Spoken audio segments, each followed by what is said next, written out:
Mastrandonakis Live Sessions.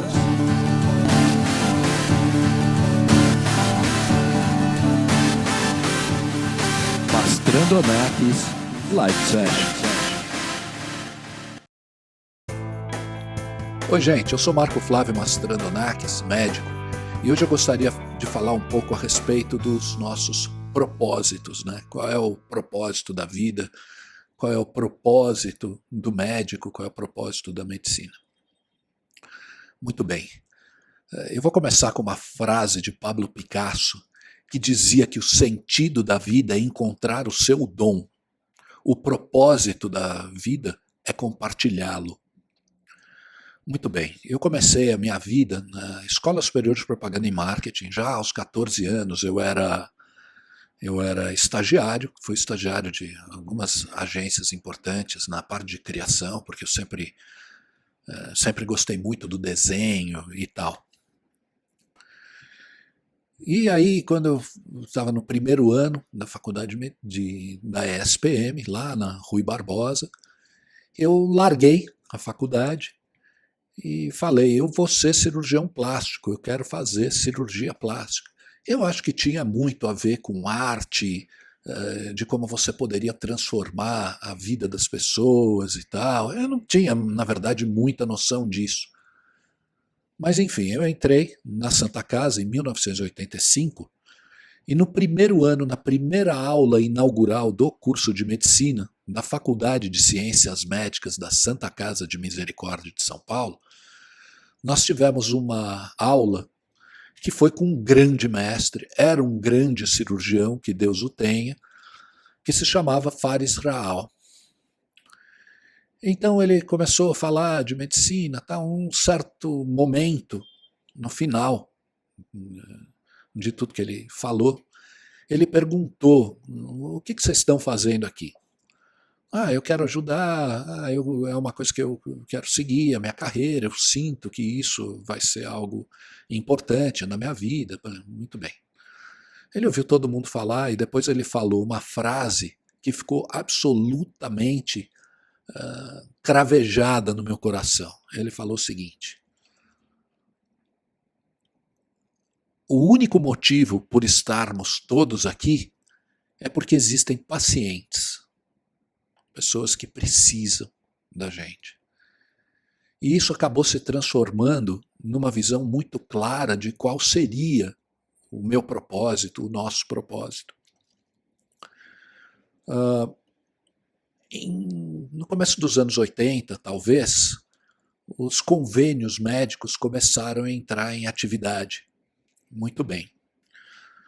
Nesse ponto, a gente teve uma inversão do modo produtivo que antes a gente necessariamente conversava com o paciente, tentava entender os seus contextos, como era a sua vida e ter uma noção mais abrangente de quem é que estava na nossa frente pedindo ajuda. Com o convênio, o modo produtivo passou a ser tratar a doença. Eu acho que essa foi um grande tropeço na medicina mundial. Muito bem.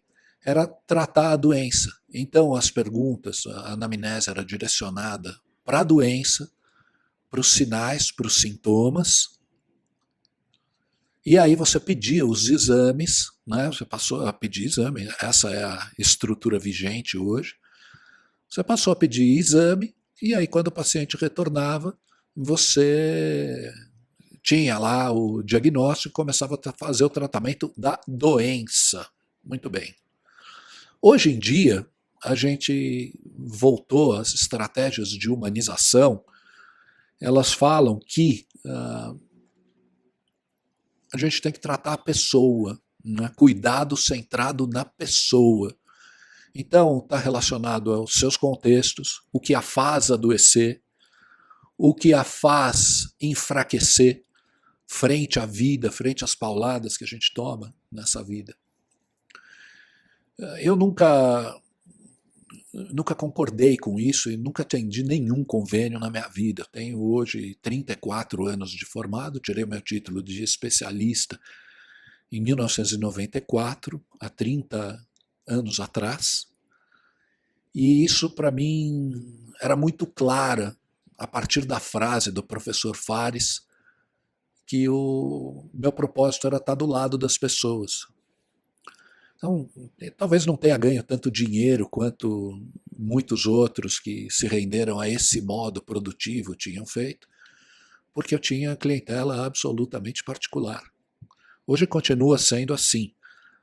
Eu não me arrependo de absolutamente nada. Eu sei que as pessoas me pagam muito bem pelo meu trabalho, mas eu sei que elas me pagam porque elas acreditam que eu estarei ao lado delas 24 horas por dia. Isso é isso corresponde ao propósito que eu achei. Então, o que é o sacerdócio na medicina? Sacerdócio é você ser condizente com o seu propósito, que é estar ao lado do paciente, sempre, em qualquer situação. Você promover cirurgias, você promover... A minha filosofia como cirurgião plástico é fazer com que as modificações internas elas se reflitam nas modificações externas, porque você adquirir sabedoria, normalmente, a vida, né? Viver a vida é algo muito penoso, né? A gente tem pessoas que dizem que quando você chegar no final da sua vida, quando você fizer as suas contas, vai dar sempre 0 a 0. Aquilo que você teve de bom vai ser equivalente àquilo que você teve de ruim. Mas eu acredito muito na missão.